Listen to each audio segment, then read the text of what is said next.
आज का हमारा जो टॉपिक है वो है फाइनल अकाउंट्स यानी अंतिम खाते।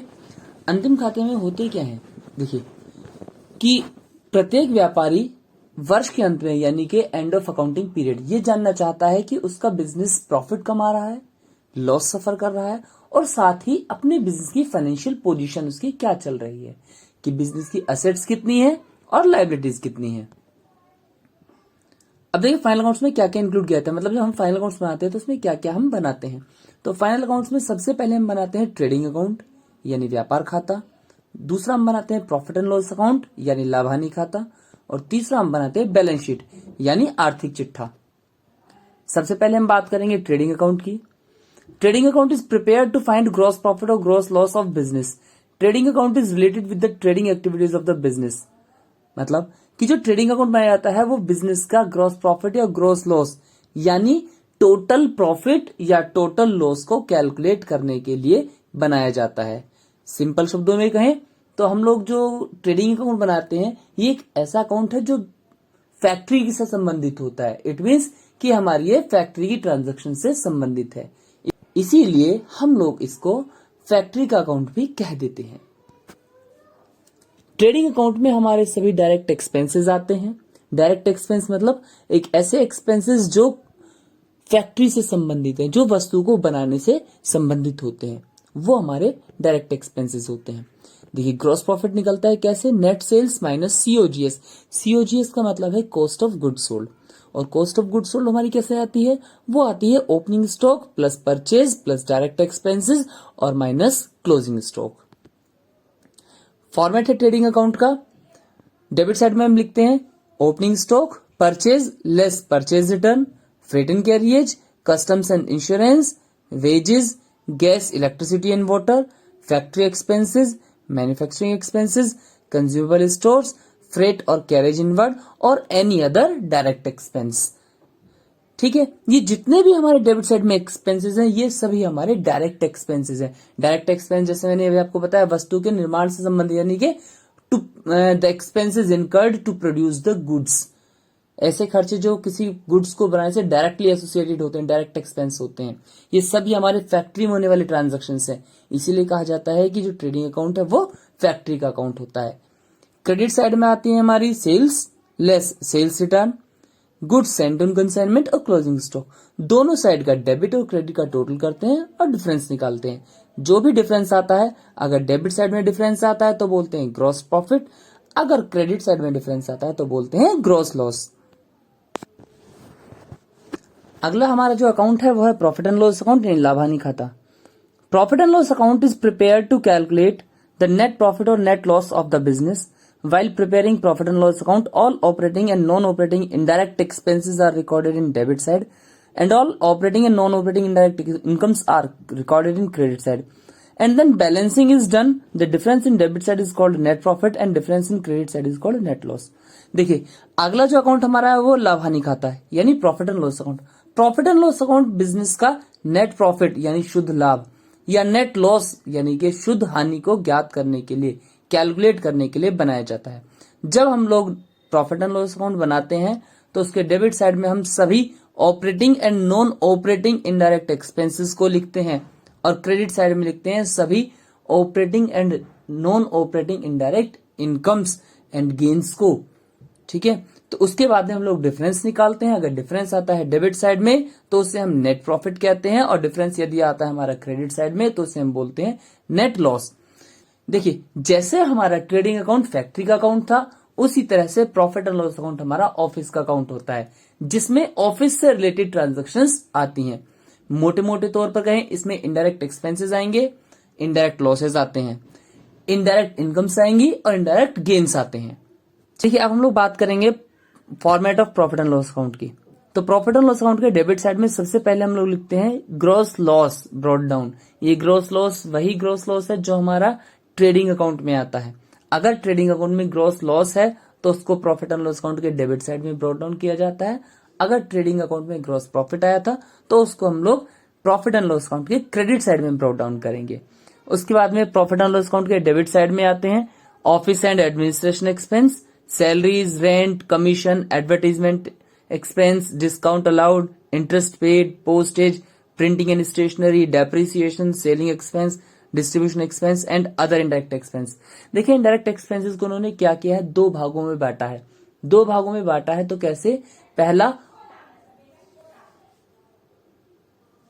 ऑफिस एंड एडमिनिस्ट्रेशन एक्सपेंस और दूसरा selling and distribution expense. Credit side में हमारे जो आते हैं वो आते हैं dividend received, interest received, discount received, commission received, any other income received. जो भी हमें इनकम रिसीव हो रही है या अर्न हो रही है वो हम लोग लिखते हैं क्रेडिट साइड में। और इस तरह से दोनों साइड का डिफरेंस निकालते हैं, डेबिट का और क्रेडिट का। अगर डिफरेंस हमारे डेबिट साइड में आता है तो आता है, बोलते हैं उसको नेट प्रॉफिट, और अगर हमारा डिफरेंस क्रेडिट साइड में आता है तो हम उसको बोलते हैं नेट लॉस। अगला हमारा टॉपिक है बैलेंस शीट का। तो बैलेंस शीट मतलब आर्थिक चिट्ठा। Balance sheet is a statement showing the financial position of business. It contains the balance of capital, liabilities and assets. मतलब जो बैलेंस शीट है एक स्टेटमेंट होता है जो व्यापार की फाइनेंशियल पोजीशन को रिप्रेजेंट करता है। इसमें हम लोग कैपिटल, लायबिलिटीज और एसेट्स को रिप्रेजेंट करते हैं कि हमारे वर्ष के अंत में हमारी कितनी एसेट्स हैं, कितनी लायबिलिटीज है, हमारी कितनी कैपिटल बची हुई है। चलिए अब बात करते हैं definitions of balance sheet. As per Freeman, balance sheet is an itemised list of assets, liabilities and proprietorship of a business at a certain date. मतलब कि बैलेंस शीट एक आइटमाइज्ड लिस्ट होती है जो एक सर्टेन डेट को बनाई जाती है, जिसमें हम बिजनेस के सभी एसेट्स, लायबिलिटीज और प्रोप्राइटरशिप को रिकॉर्ड करते हैं। As per Palmer, balance sheet is a statement at a given date showing on one side the trader's property and positions and on the other side his liabilities. Palmer के according definition क्या दी गई है कि balance sheet एक specific date को, एक निश्चित तिथि को बनाया गया स्टेटमेंट है जिसमें एक तरफ ट्रेडर यानी व्यापारी की प्रॉपर्टीज और पोजीशंस को लिखा जाता है और दूसरी तरफ उसकी लायबिलिटीज को। लायबिलिटीज मतलब सभी दायित्वों को। परफॉर्मा देखिए अब बैलेंस शीट का। कैपिटल में से ड्रॉइंग्स को माइनस किया है और फिर हमने उसमें प्रॉफिट होता है जो नेट प्रॉफिट है हमारा। प्रॉफिट मतलब नेट प्रॉफिट जो प्रॉफिट एंड लॉस अकाउंट में था उसको ऐड करेंगे, और अगर हमारा नेट लॉस होता है प्रॉफिट एंड लॉस अकाउंट तो हम लोग यहाँ पर माइनस करेंगे, लेस कर देंगे। जो अमाउंट माइनस प्लस और माइनस करने के बाद जो भी अमाउंट आता है हमारा फाइनल अमाउंट उसको हम बोलते हैं नेट कैपिटल। फिर हम लोगों की लायबिलिटीज आती है। लायबिलिटीज दो तरह की बताई गई है, लॉन्ग टर्म लायबिलिटीज और करंट लायबिलिटीज। अब असेट्स में आ जाइए तो असेट्स देखिए क्या क्या असेट्स हैं, फिक्स्ड असेट्स और करंट असेट्स। बैलेंस शीट में शो करने के हिसाब से दो ही तरह के असेट्स होते हैं, फिक्स्ड असेट्स और करंट असेट्स। फिक्स्ड असेट्स में फिक्स्ड टेंजिबल असेट्स और फिक्स्ड इंटेंजिबल असेट्स, और बाद में करंट असेट्स। चलिए सबसे पहले हम लोग बात करेंगे असेट्स यानी संपत्ति की संपत्तियां होती क्या हैं। Assets can anything that has money value and owned by the business. Basically assets are the future economic benefits owned और acquired not for the purpose of resale. मतलब कि जो संपत्ति है, एसेट्स है, वो कुछ भी हो सकती है जिसकी एक मनी वैल्यू हो, बिजनेस का उसके ऑनरशिप हो, और इसका एक फ्यूचर बेनिफिट्स भी है, और साथ ही ये फ्यूचर में रीसेल करने के उद्देश्य से नहीं खरीदी गई हैं। कितने तरह के एसेट्स होते हैं, टाइप ऑफ एसेट्स। पहली फिक्स्ड एसेट्स यानी स्थायी संपत्ति, दूसरी करंट एसेट्स यानी चालू संपत्ति, तीसरी होती है लिक्विड एसेट्स तरल संपत्ति, फिक्टिशियस एसेट्स यानी आपकी होती हैं कृत्रिम संपत्तियां, वेस्टिंग एसेट्स क्षय संपत्ति, और कंटीजेंट एसेट्स यानी कि आपकी संभावित संपत्ति।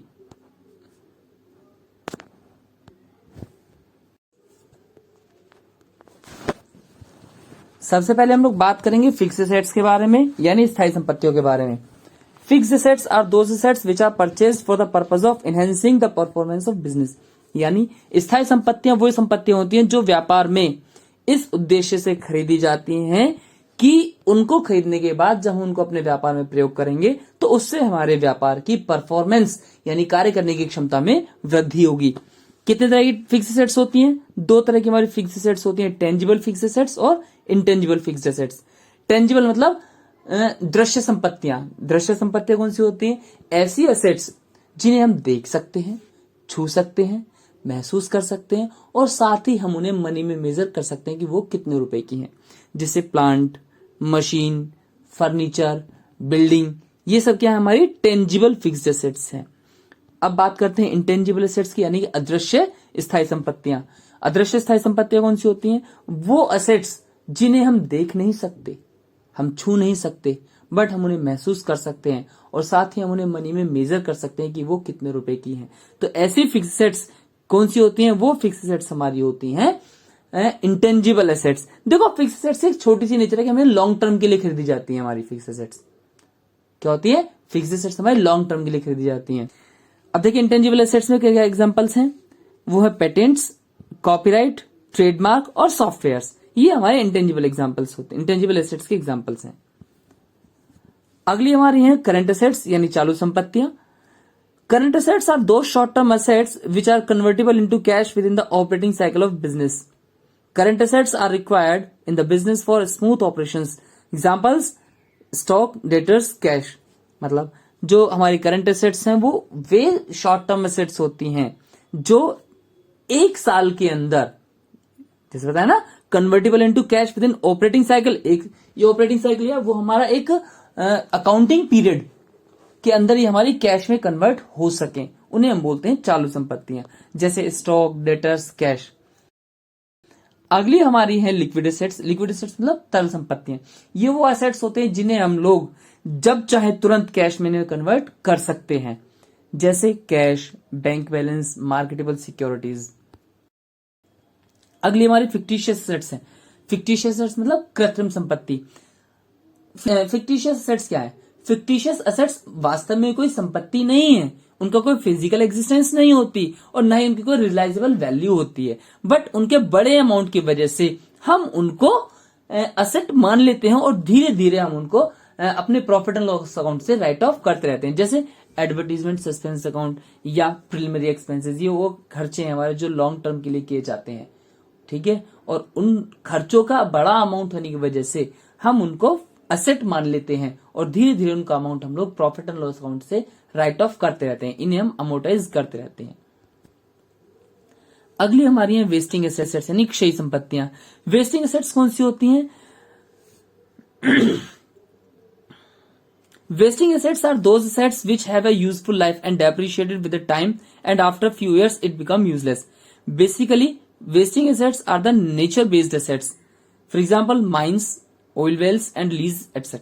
Wasting assets वो assets हैं जो अपनी एक यूजफुल लाइफ रखती हैं, यानी कि वो एक निश्चित समय से ज्यादा नहीं चलेंगी, ठीक है, और जितने समय के लिए हैं उतने समय के बाद वो यूजलेस हो जाती हैं। बेसिकली क्या है? ये एक नेचर बेस्ड एसेट्स होती हैं, जैसे mines, oil wells and lease.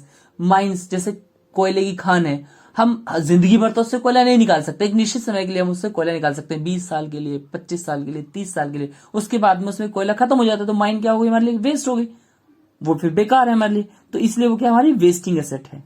Oil Wales, कोयले जो तेल के कुएं होते हैं, उनसे हम जिंदगी भर तो तेल नहीं निकाल सकते कुएं से, कुछ ही समय के लिए तो निकाल सकते हैं, है ना। उसके बाद में क्या हो जाएंगे? वो वेस्ट हो जाएंगे। उसके बाद में आते हैं कंटिजेंट एसेट्स। कंटिजेंट एसेट्स मतलब संभावित संपत्तियां। कंटिजेंट एसेट्स वो एसेट्स होती हैं जो बिजनेस में बैलेंस शीट में नहीं दिखाई जाती, ठीक है, लेकिन ये तब हमारी बैलेंस शीट में अपीयर होती हैं जब कोई सर्टेन इवेंट होता है, जैसे बिल डिस्काउंटेड, हमने बैंक से बिल डिस्काउंट कराया है, ठीक, उसके बाद में क्या हुआ? नहीं, गलत हो गया। अब आगे हम बात करते हैं कंटिजेंट एसेट्स यानी संभावित संपत्ति की। Contingent assets are those assets that will arise on happening certain events. These assets are not recorded in the balance sheet but appear only if the footnote of the balance sheet. For example, guarantees, surety, bonds and legal mortgages.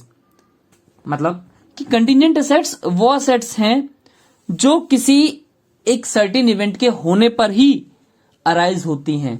ये normally ये balance sheet में नहीं लिखी जाती, बस सिर्फ ये balance sheet के फुटनोट में लिख दी जाती है कि भाई हमारे पास में ये कंटिजेंट एसेट्स हैं।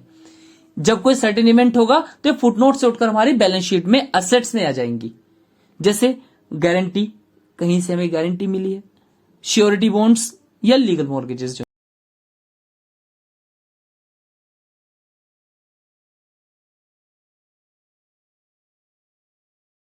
अब हम चलते हैं लायबिलिटी साइड की तरफ यानी दायित्वों की तरफ। लायबिलिटीज क्या होती है? The financial legal obligations of business which must be paid after some times are termed as liabilities of the business.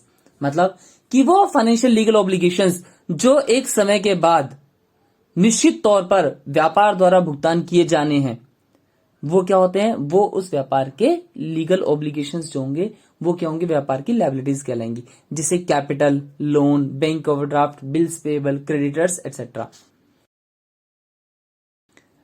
Types of liabilities, liabilities कितनी तरह की होती है, लायबिलिटीज होती है 3 तरह की, लॉन्ग टर्म लायबिलिटीज और नॉन करंट लायबिलिटीज जिन्हें हम बोलते हैं दीर्घकालीन दायित्व। दूसरी होती है हमारी करंट लायबिलिटीज जिसे हम बोलते हैं अल्पकालीन या चालू दायित्व। और तीसरी हमारी होती है कंटिंजेंट लायबिलिटीज यानी कि संभावित दायित्व। चलिए सबसे पहले हम बात करते हैं लॉन्ग टर्म लायबिलिटीज की। लॉन्ग टर्म और नॉन करंट और fixed liabilities are those liabilities which are to be repaid after 1 year.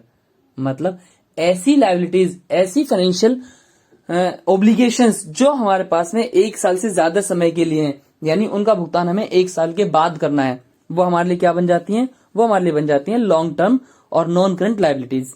जैसे capital, long term bank loan, public deposits etcetera, ये हमारे लिए क्या है, ये सभी हमारे लिए लॉन्ग टर्म लायबिलिटीज हैं। नेक्स्ट हमारे पास है करंट लायबिलिटीज। करंट लायबिलिटीज मतलब चालू दायित्व। Those liabilities which are due और repayable within a year are known as current liabilities. मतलब कि जब हमने कोई लोन लिया है कोई ऐसी समय अवधि के लिए कि जिस ईयर में हमने लिया है उसी ईयर में हम उसको पे करेंगे, यानी कि अकाउंटिंग ईयर एंड होने से पहले पहले हम उनको पे कर देंगे। तो ऐसी लायबिलिटीज हमारे लिए होती हैं करंट लायबिलिटीज, जैसे क्रेडिटर्स, बिल्स पेबल्स और बैंक ओवरड्राफ्ट। आगे हमारा है कंटिंजेंट लायबिलिटीज यानी संभावित दायित्व। जैसे हमारे कंटिंजेंट एसेट्स थी वैसे ही हमारे कंटिंजेंट लायबिलिटीज होती हैं। मतलब कि जैसे हम लोग कंटिंजेंट एसेट्स को बैलेंस शीट में नहीं शो करते वैसे ही कंटिंजेंट लायबिलिटीज को बैलेंस शीट में शो नहीं करते। हम लोग जैसे कंटिंजेंट एसेट्स को फुटनोट में शो करते हैं वैसे ही हम इनको भी फुटनोट में शो करते हैं। जैसे कंटिंजेंट एसेट्स कब अराइज होती थी, किसी सर्टेन इवेंट के होने पर, ऐसे ये कब अराइज होंगी, ये भी तभी होंगी जब कोई सर्टेन इवेंट होगा। जैसे liability on bill discounted, liabilities on guarantees given etcetera, ये क्या है हमारे लिए कंटिंजेंट लायबिलिटीज है। अब हम क्या समझे, कंटिंजेंट लायबिलिटीज वो लायबिलिटी होती हैं जो किसी सर्टेन इवेंट के होने पर ही उनका भुगतान देय होगा। ठीक है, चलिए